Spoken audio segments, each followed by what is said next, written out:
இதில் வந்து 2-3 விஷயம் நம்ம மணிப்பூரை ஏன் மறுபடியும் பார்க்கணும்னா, அந்த மாதிரி ஒரு வன்முறை ஆச்சுன்னா அரசாங்கத்தால் என்ன பண்ண முடியும் அப்படின்றது எல்லாருக்கும் புரியணும். ஆக்சுவலாக அரசாங்கத்தால் ஒன்றுமே பண்ண முடியாது.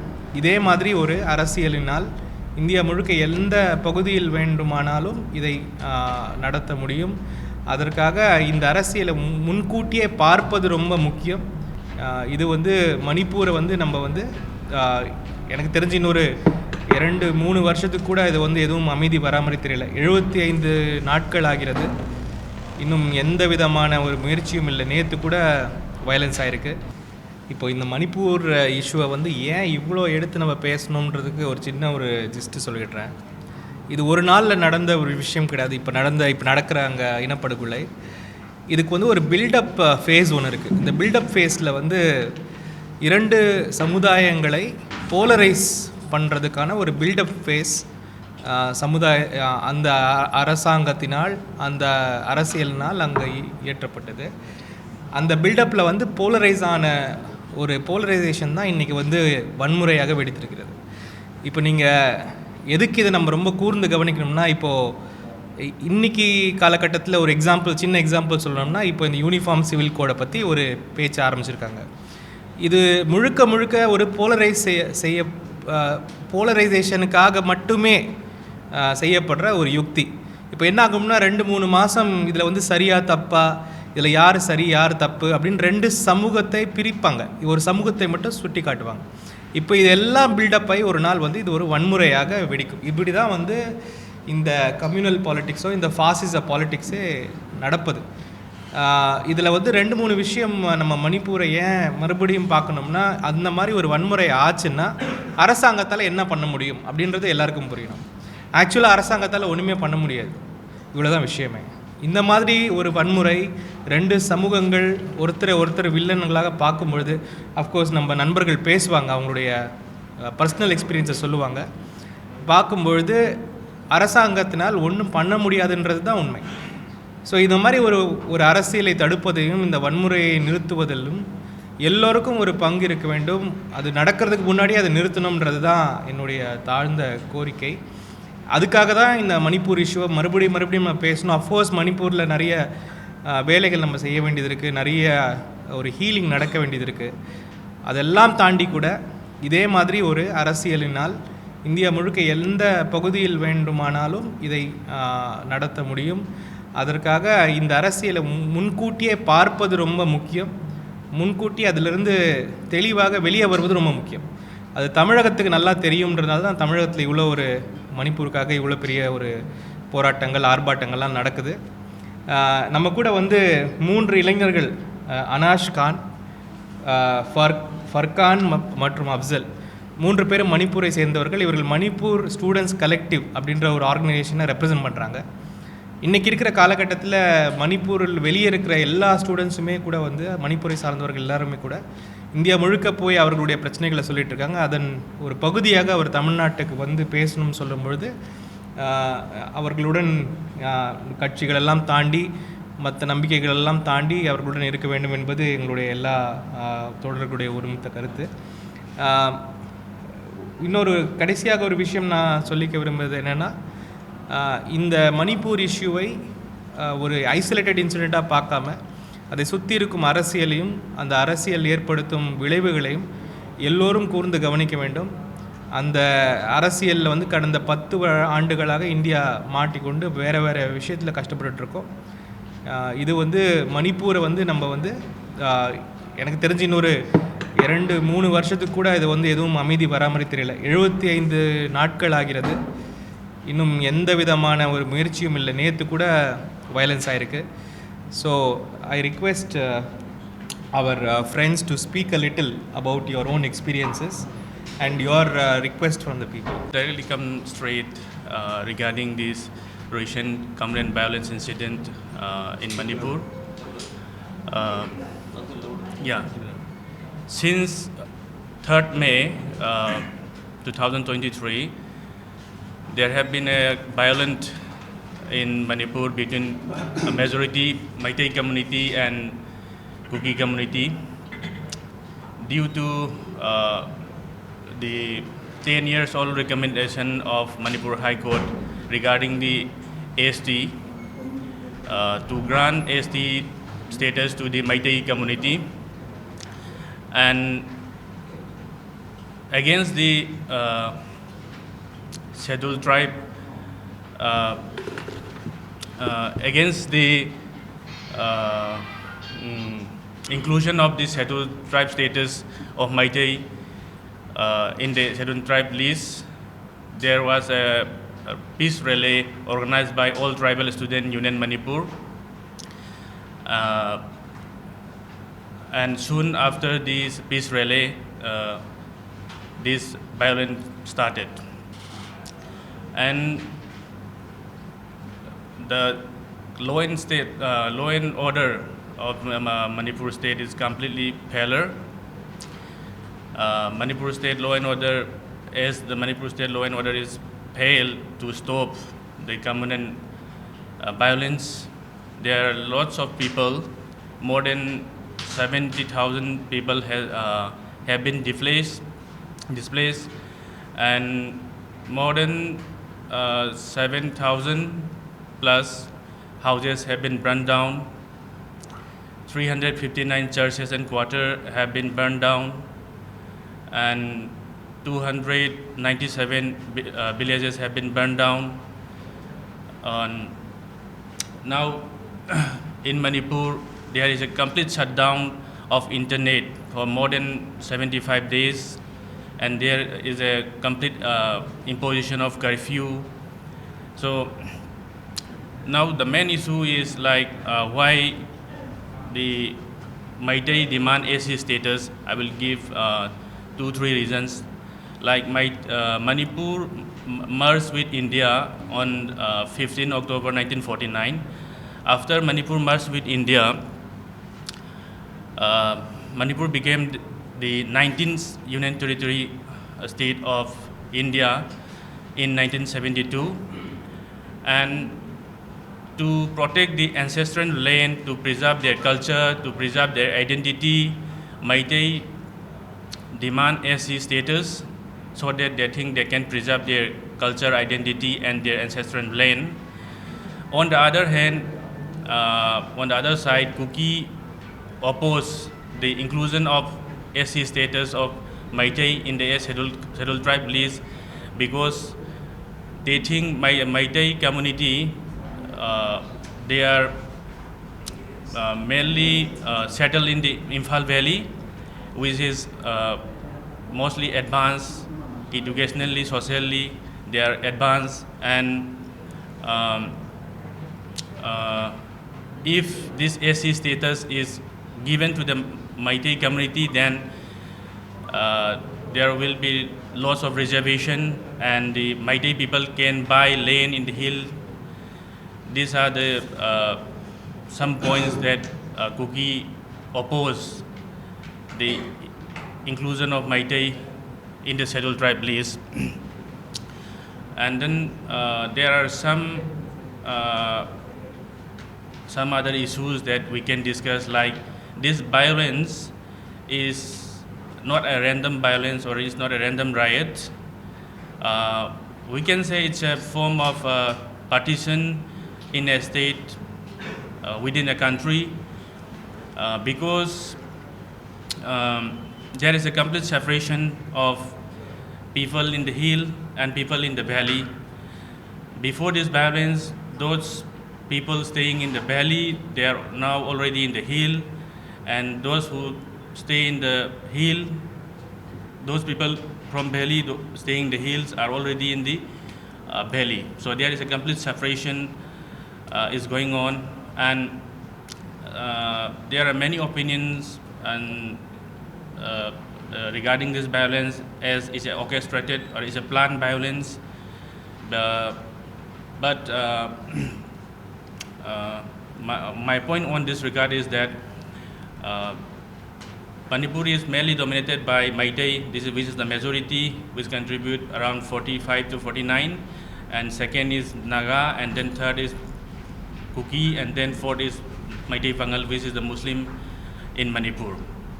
So among these four community, this Meitei the majority community, the second Kuki community, and the third Naga community, they have their own agenda. Agenda in the sense like when Meitei demand ST status, they have an apprehend that if the Nagalim demand is fulfilled, then there will be change in the territory or geographical region in Manipur. On the other side, Kuki, this is a long plan in the sense that Kuki demand their Kuki land since 1992, 1993. Their movement started since then. And Meitei, they, on the other side, they demand for freedom from India, their underground group. And then on the other side, they demand for inclusion of ST status so that they can buy land in the hill areas and they can have advantage as the tribals in the reservation in jobs and employment and education. And I would like to say like this violence will in other sense, I mean, we can solve, but not completely. In the sense, like to some extent, we can solve. So I would like to appeal to all our progressive, like-minded friends and colleagues that, first of all, in my opinion, let's try to give some space by providing basic amenities to the displaced people. There are more than 70,000 displaced people officially, but it is more than double also, and more than lakhs people is displaced. I can say the lakh of people, displacement people, is huge number in a small state like Manipur, because the population of Manipur is around 30 lakhs.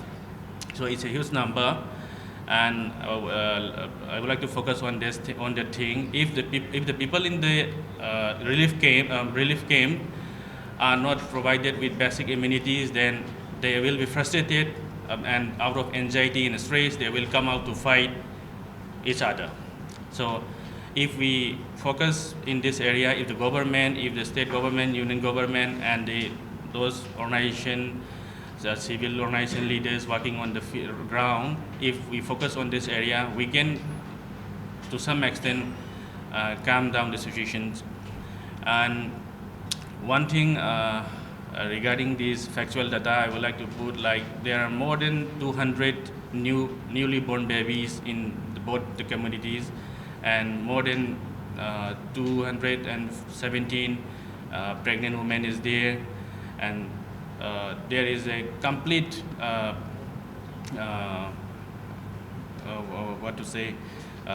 both the government and the people on the ground could not provide the basic necessities of these displaced people in the camp.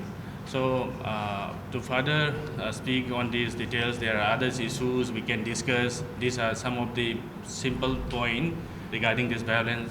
I would like to hand over to my friend Anas. Thank you, everyone.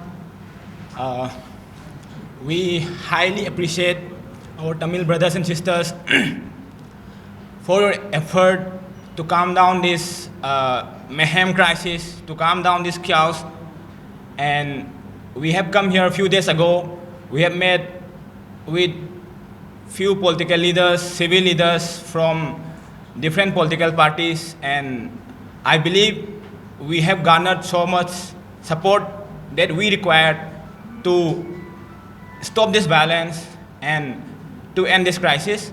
So all the mainstream media and all of the people from both the community have talked much enough on various reasons and issues which cause the violence. However, people from different section, people who has different understanding, also knows what are the other possible core reasons for this current crisis.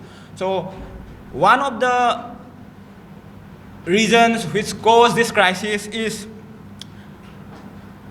the fascist and chauvinistic force of the current regime. So this plays a huge role in dividing the ethnic communities in Manipur, and they have succeeded in dividing people on ethnic lines because the root cause lies somewhere where people are afraid to talk, I guess, or people do not really want to talk. I simply would like to let out two major causes of the current crisis. One is the congestion of the space, and another is related with the infrastructural economy and land development in the state. So the first one is the congestion of space in the Imphal Valley, which is the administrative headquarters in Imphal.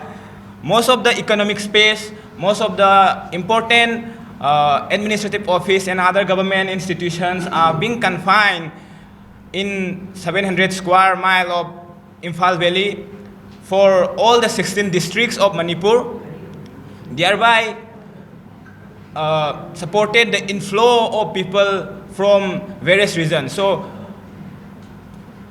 here the unequal distribution of infrastructure, the unequal distribution of power led to the inflow of people from the periphery region in the city, thereby causing fear to our Meitei brethren of losing their land, of losing their identity and all. So this issue is not discussed by many people. So we strongly believe that this is also one of the major issues in this current crisis, since the Meitei has limited scope to extend their land beyond the valley. So they started off aspiring more lands, and since land and water is one of the primary factor to do with the politics. And another is the hand of the multinational corporations and the hand and the interest of the union government, where way back in 2014, state government in collusion with the union government signed some memorandum of understanding with various multinational corporations to explore petroleum and mineral in the state of Manipur, where most of the identified spots are located in hill districts. So by devising various schemes, by devising various acts, the government, both in the union government and the state government, wanted to displace those people who were living in the hill, and they wanted to further their interest. To mention a few projects like the Kaladhan multi-model transport project, which is again going to connect Myanmar with the rest of the northeastern states. India government is funding Myanmar in building the Sidwi port, and Trans-Asian Highway is coming up passing Manipur. Trans-Asian Railways is coming up, and Manipur is in the route, and various hydroelectric dams are building up. So in such projects, various institutional financial institutions are funding, and but the situation in Manipur is hindering them to exploit the resources to further such projects in Manipur. So they are dividing people on ethnic lines so that they can continue in exploration of these resources and to continue such projects full-fledgedly. So to be able to exploit the resources without the resistance of the people, India government and the state and the Manipur state government have divided people along the ethnic lines, which resulted many lives, which resulted many losses in the state of Manipur. So in this regard, we would like to appeal to all the progressive political forces, to all the civil leaders, to pressurize the Manipur state government, to pressurize the Indian Union government to stop this crisis as soon as possible. If not, we are going to doom in a very near future. இந்த violence வன்முறை ஆரம்பித்து 150 பேர்களுக்கு மேலே உயிர் இழந்திருக்காங்க. அது நின்ன பாடில்லை. So இப்படி இருக்க ஒரு சிச்சுவேஷனுக்கு காரணம் பலவிதமான காரணங்கள் இருந்தாலுமே கூட இது ஒரு மோசமான அரசியலின் விளைவு. அங்கே கொஞ்சம் எக்கனாமிக் ரீசன்ஸ், சில மல்டிநேஷ்னல்களோட கைப்பாடு இருந்தாலும் கூட அரசியல் தான் இதுக்கு ஒரு பெரிய காரணம் அப்படின்ற ஒரு விஷயத்தை அவங்க சொல்கிறாங்க. ரெண்டாவது, தமிழக மக்கள் இந்த மணிப்பூர் விஷயத்தை எடுத்து எனக்கு தெரிஞ்சு இந்தியாவிலே முதன்மையான மாநிலமாக இந்த இஷ்யூக்காக போராடுற ஒரு மாநிலம் தமிழ்நாடு. அதுக்கு வந்து அவங்க தமிழக மக்களுக்கு ரொம்ப ஒரு நன்றிகளை தெரிவிச்சுக்கிறாங்க. ஏன்னா இந்த மாதிரி ஒரு சிச்சுவேஷனில், யாரும் பேசாத இருக்கிற ஒரு சிச்சுவேஷனில், ஒரு ஹியூமனிடேரியன் கிரைசிஸ், இவங்க எல்லாரும் கூட இப்போது திரும்பி அவங்க ஊருக்கு போக முடியாது, அவர்கள் வீடுகளெல்லாம் இல்லை. இவர்கள் வந்து பங்கல் அப்படின்னு சொல்லப்படுற அங்கே சின்ன ஒரு முஸ்லீம் மைனாரிட்டி இருக்குது, அந்த குழுவை சேர்ந்தவங்க. இன்ஃபேக்ட் அந்த ஊரில் சின்ன சின்ன பிஸ்னஸ் பண்ணுறது, கடைகள் வச்சுருக்கிறதுல இவங்க தான். இவங்க கடைகளெல்லாம் திறந்து ஆல்மோஸ்ட் 2 மாதங்கள் ஆகிறது. அதனால் ரிலீஃப் கேம்பில் 270 ரிலீஃப் கேம்ப் இருந்தாலுமே கூட ரிலீஃப் கேம்ப் வெளியே வாழ்கிற மக்களும் இன்றைக்கி ரொம்ப கஷ்டத்தில் தான் இருக்காங்க. அவங்களுக்கு வந்து அரிசி விலை பயங்கரமாக ஏறிடுச்சு. அவங்களால எந்த விதமான அத்தியாவசிய பொருள் கூட அவங்களால வாங்க முடியாத ஒரு நிலைமையில் இருக்காங்க. ஸோ இன்றைக்கி வந்து ஒரு மாநிலமே இந்த மாதிரி ஒரு கஷ்டத்தில் இருக்கும்பொழுது அவங்களுக்கு ஒரு ஃபோரம் கொடுத்ததுக்காக அவங்க ரொம்ப நன்றிகளை தெரிவிச்சுக்கிறாங்க.